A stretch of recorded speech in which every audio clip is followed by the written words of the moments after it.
अस्सलामुअलैकुम student.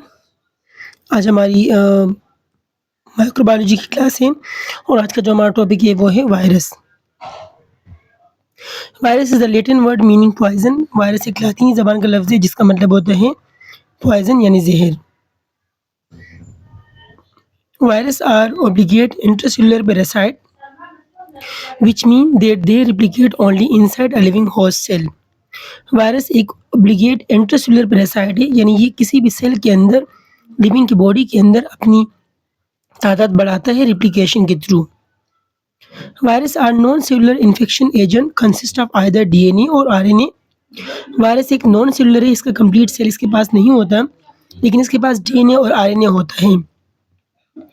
Reproduce only in living cell and use the biosynthesis machinery of the host cell.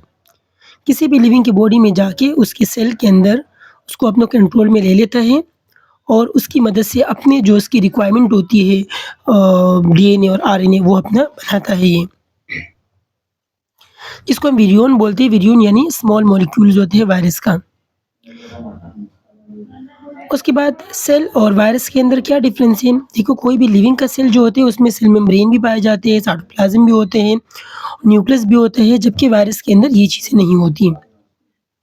बाकी reproduction जो ना वो cell के अंदर यानी जो लिविंग के सेल है उसमें सेक्सुअल भी होती है, एसेक्सुअल भी होती है, जबकि वायरस के अंदर रेप्लिकेशन का प्रोसेस होती है, उसके अंदर रिप्रोडक्शन नहीं होता।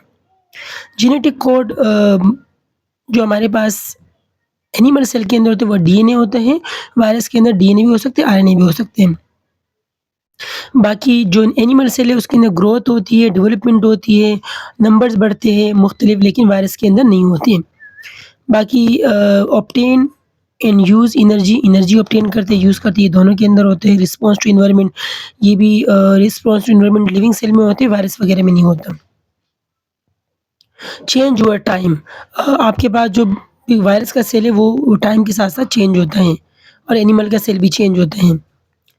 अगर हम वायरस की हिस्ट्री की बात करें तो ये 1800 के अंदर एक बॉटनिस्ट थे, यानी बॉटनी पढ़ने वाले जो माहिर होते हैं उसको बॉटनिस्ट बोलते हैं, पौधों के बारे में जो स्टडी करते हैं। उसने वजह मालूम की टोबैको मोज़ेक डिजीज़ की। टोबैको मोज़ेक डिजीज़ क्या होती है? ये जो आपके पास पत्ता है इसके ऊपर येलो-येलो निशान आ जाते हैं। तंबाकू के पौधे को उन लोगों ने यूज़ किया था, तो इसलिए इस बीमारी का नाम था टोबैको मोज़ेक डिज़ीज़।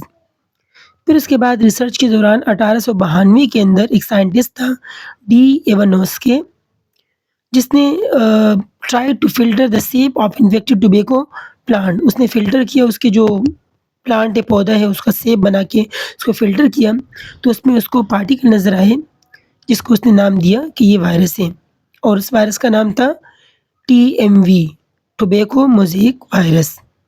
तो ये हमारा आज का टॉपिक था। उम्मीद है आपको समझ आ गया होगा। बाकी इससे रिलेटेड कोई भी क्वेश्चन हो तो आप लोग पूछ सकते हो। ओके स्टूडेंट, अल्लाह हाफ़िज़।